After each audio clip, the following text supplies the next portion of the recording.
नमस्कार दोस्तों। तो अभी मैं एक रिपोर्ट पढ़ रही थी। उस रिपोर्ट के अनुसार अप्रैल 2026 में बिहार में लगभग 10 लाख सरकारी कर्मचारी जो हैं, जैसे हमारे शिक्षक, पुलिसकर्मी और अन्य क्षेत्रीय कर्मचारी, उनके वेतन और पेंशन में देरी की खबर आई है। इसका मुख्य कारण से हम सब अवगत हैं। इसका मुख्य कारण है सरकार द्वारा मुफ्त में बांटी जाने वाली सुविधाएं।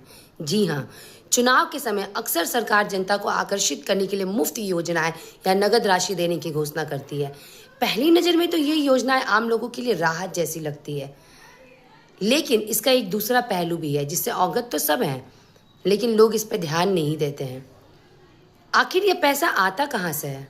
असल में यह वही धन होता है जो देश के मध्यम वर्ग और अन्य करदाता अपनी मेहनत से टैक्स के रूप में सरकार को देती है।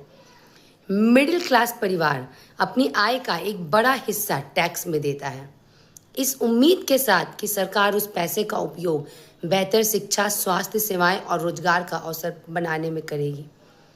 लेकिन जब यही पैसा चुनाव में पहले मुफ्त वितरण में खर्च किया जाता है तो सवाल उठना स्वाभाविक है, लाजमी है। और इसका जो इफेक्ट है वो चुनाव के बाद देखने को मिलता है। सरकारी तंत्र और वित्तीय दबाव बढ़ जाता है सरकार के ऊपर।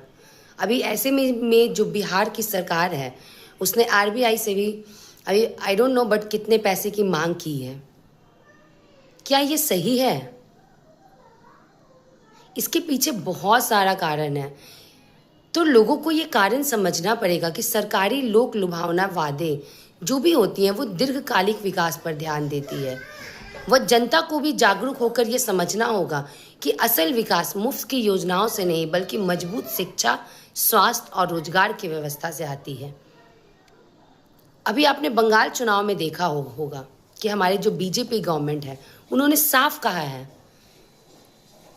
कि वो जितने भी अनएम्प्लॉयड यूथ हैं बंगाल में will receive ₹3,000 in their bank account in every first day of the month.